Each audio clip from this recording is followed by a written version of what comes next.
नमस्कार दोस्तों, मैं Asif Khan the nation news परिवार में आपका स्वागत करता हूं। आइए नजर डालते हैं इस वक्त की कुछ खास खबरों पर।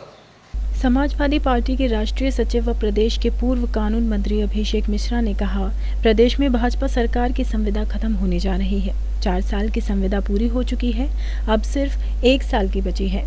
नौकरी देने की जगह भाजपा ने नौकरी छीनने का जो काम किया है, जनता उसका अब हिसाब लेगी। 50 साल के बाद जबरन पुलिसकर्मियों को हटाया जा रहा है। समाजवादी पार्टी इसका विरोध करती है। आगरा में खंडारी स्थित विक्रम होटल में आयोजित प्रेस वार्ता में उन्होंने कहा, कोरोना वायरस संक्रमण से निपटने में सरकार पूरी तरह विफल रही।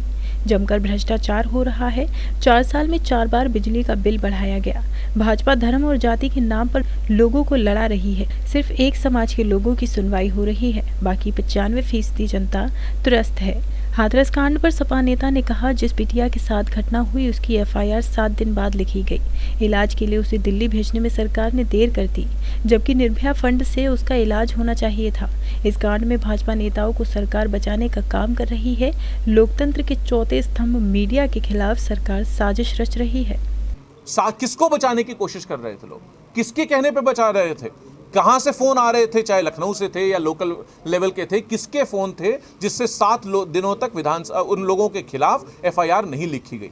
लोग उत्तर प्रदेश ये जानना चाहता है कि 14 दिन तक उस बच्ची को इलाज के लिए दिल्ली क्यों नहीं भेजा गया, जब हम लोग लगातार ये कह रहे थे कि भाई दिल्ली भेज दीजिए, दुबई भेज दीजिए, सिंगापुर भेज दीजिए। यहां तक हम लोगों ने, मैंने स्वयं मांग की, समाजवादी पार्टी ने मांग की, हमने लॉ एंड ऑर्डर के खिलाफ गवर्नर साहब तक को ज्ञापन दिया, हर चौराहे पे हर जगह धरना प्रदर्शन किया, लखनऊ में विधानसभा के सामने किया।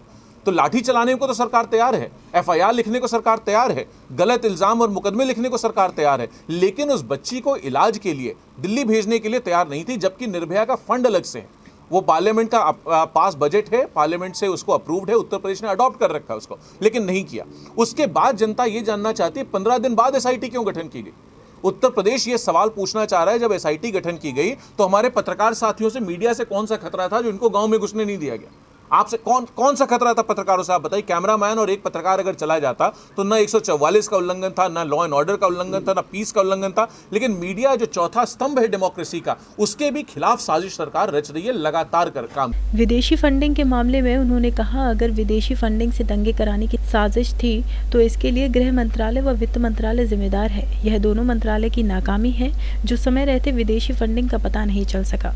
ये लोगों का ध्यान भटकाने के लिए जुमला है। उन्होंने कहा, भाजपा सरकार सत्ता के अहंकार में चूर है। 2022 में जनता साइकिल की तरफ देख रही है। यूपी में ना अब लॉ बचा है ना ऑर्डर। अब आप देखिए, जो सरकार कह रही है, सच में वो कह क्या रहे हैं? वो ये कह रहे हैं कि बाहर से पैसा आया, जो मुद्दा भटकाने की कोशिश है।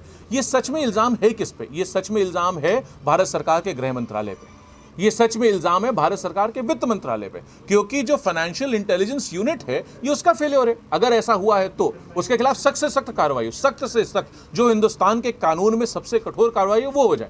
लेकिन फेलियर किसका है? ये फाइनेंस मिनिस्ट्री का फेलियर है और होम मिनिस्ट्री का फेलियर। उनका काम था इंटेलिजेंस देना, होम मिनिस्ट्री का काम था अप्रूवल देना कि कौन सा पैसा बाहर से देगा, कौन उसको रेगुलेट करेगा, कौन मॉनिटर करेगा। अब ये तो सरकार बताए, माननीय मुख्यमंत्री जी और जो लोग कह रहे हैं इस बात को, वो बताएं कि वो क्यों अपने भारत सरकार के मंत्रियों पर इल्जाम लगा रहे इतना बड़ा।